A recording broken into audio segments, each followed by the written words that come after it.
کہہ رہے ہیں الذی خلق الموت والحیات، یعنی موت پہلے ہے، حیات بعد میں ہے۔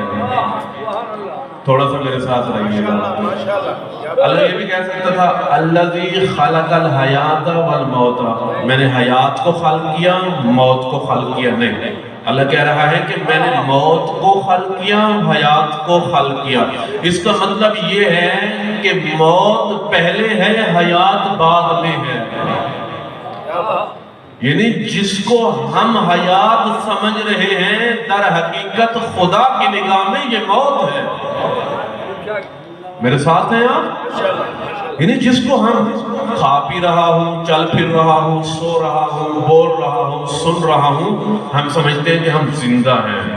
اللہ کہتا ہے نہیں، تم مردہ ہو، تم زندہ نہیں ہو۔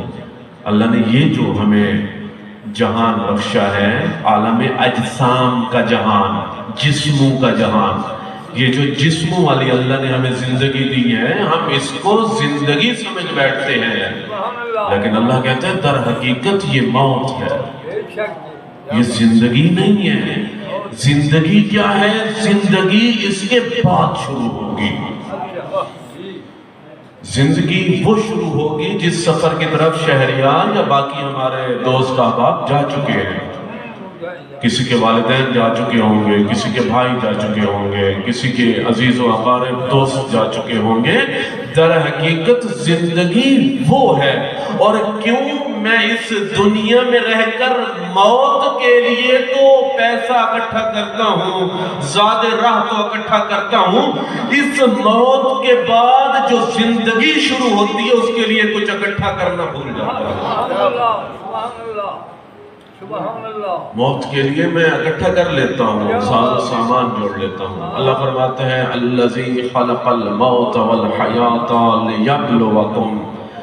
کیوں خلق فرمایا موت اور حیات کو؟ کیوں اللہ نے زندگی اور موت کو خلق کیا ہے؟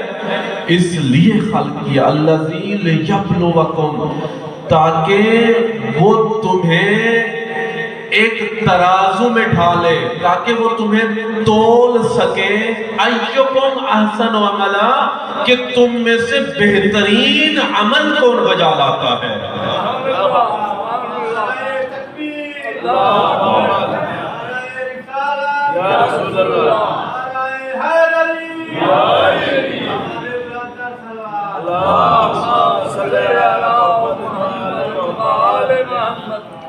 دیگر